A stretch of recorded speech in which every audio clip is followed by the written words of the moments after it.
State news 71 में आप सभी का स्वागत है। प्रधानमंत्री नरेंद्र मोदी की मन की बात का 133वां एपिसोड आज स्थानीय रेस्ट हाउस में भाजपा मंडल स्तर के पदाधिकारियों द्वारा पूर्व विधायक चौधरी बलवंत सिंह के साथ देखा गया।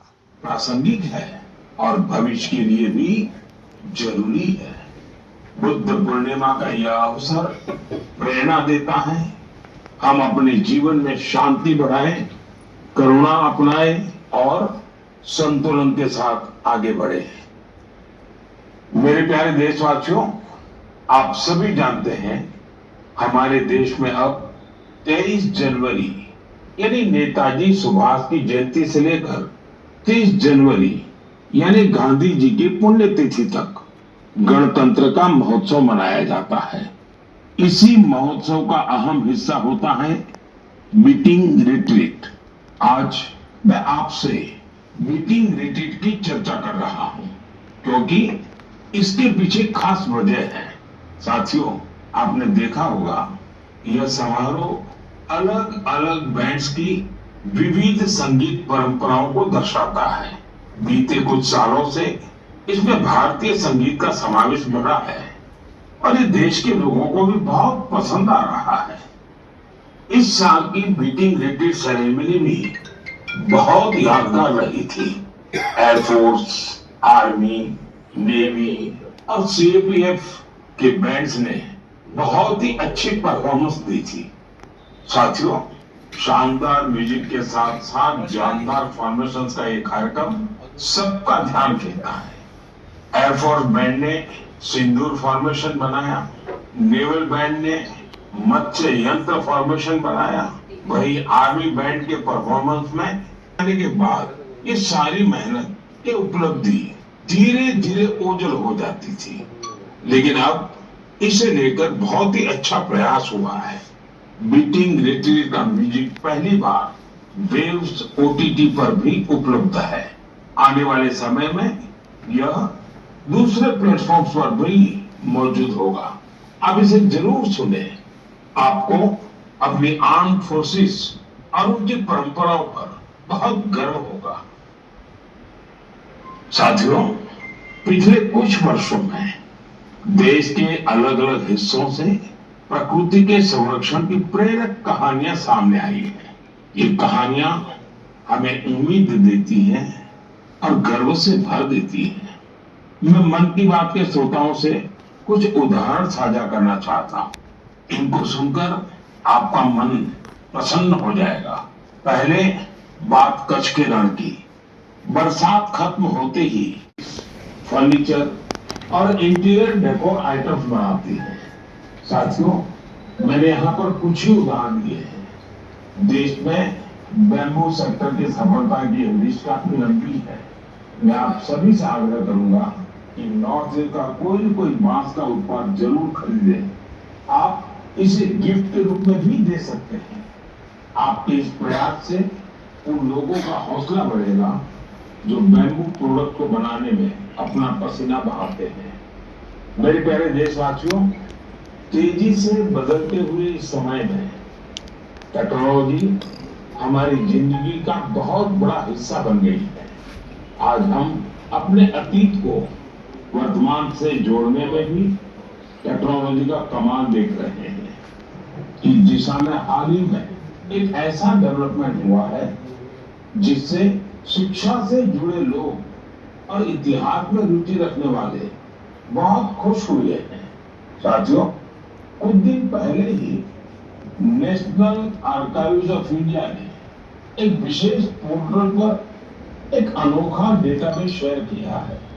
इस संस्था ने 20 करोड़ से भी ज्यादा अमूल्य दस्तावेजों को डिजिटाइज कर सार्वजनिक किया है। इनमें से कुछ तो बहुत ही दिलचस्प है। 7वीं शताब्दी की गिरगित पांडुलिपियां भोजपत्र पर लिखी हुई है। यहाँ आपको 8वीं शताब्दी का एक रोचक ग्रंथ श्री भुवालय भी देखने को मिलेगा। जनगणना 2027 को डिजिटल बनाया गया है। सारी जानकारी सीधे डिजिटल माध्यम में दर्ज हो रही है। घर घर जाने वाले कर्मचारियों के पास मोबाइल ऐप है। वे आपसे बात करके उसी में जानकारी दर्ज करेंगे। साथियों, इस बार जनगणना में आपकी भागीदारी भी आसान बनाई गई है। आप खुद भी अपनी जानकारी दर्ज कर सकते हैं। कर्मचारी के आने से 15 दिन पहले आपके लिए सुविधा शुरू होगी। आप अपने समय के अनुसार जानकारी भर सकते हैं। जब आप प्रक्रिया पूरी करते हैं तो आपको एक विशेष आईडी मिलती है। यह आईडी आपके मोबाइल या ईमेल पर आती है। बाद में जब कर्मचारी आपके घर आता है तो आप यही आईडी दिखाकर जानकारी की पुष्टि कर सकते हैं। इसे दोबारा जानकारी देने की जरूरत नहीं पड़ती। समय भी बचता है और प्रक्रिया आसान हो जाती है। साथियों, जिन राज्यों में स्व गणना का काम पूरा हो गया है, वहां गणना कर्मचारी द्वारा घरों के सूचीकरण का कार्य भी शुरू कर दिया गया है। अब तक लगभग 1,20,00,000 परिवारों का मकान सूचीकरण का कार्य पूरा भी हो चुका है। साथियों, देश की जनगणना सिर्फ सरकारी काम नहीं है, यह हम सबकी जिम्मेदारी है। आपकी भागीदारी बहुत जरूरी है। आपकी दी गई जानकारी पूरी तरह सुरक्षित रहती है, यह गोपनीय रखी जाती है। डिजिटल सुरक्षा के साथ इसे सुरक्षित किया जाता है। आइए हम सब मिलकर इस प्रक्रिया में भाग लें। जनगणना 2027 को सफल बनाएं। साथियों, हमारे देश में खाने पीने की परंपरा सिर्फ स्वाद तक सीमित नहीं रही है। इसी परंपरा का एक दिलचस्प हिस्सा है भारत की चीज। कुछ दिन पहले मैंने ट्वीट के माध्यम से एक जानकारी साझा की थी। ब्राजील में आयोजित एक अंतर्राष्ट्रीय चीज प्रतियोगिता में भारतीय चीज के 2 ब्रांड्स को प्रतिष्ठित पुरस्कार मिले हैं।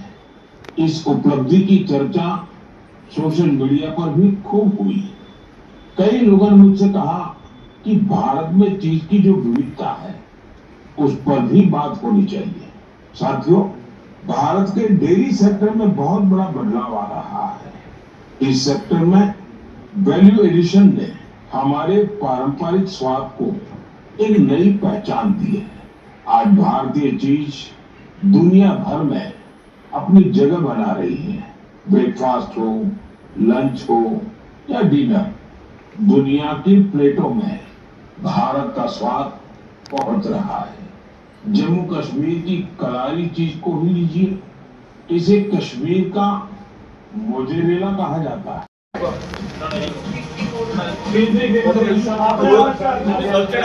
राम जी के पास मैसेज कर देते हमने इसको भेज दिया।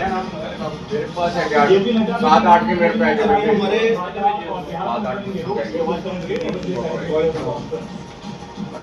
हमारी कहीं में और उसमें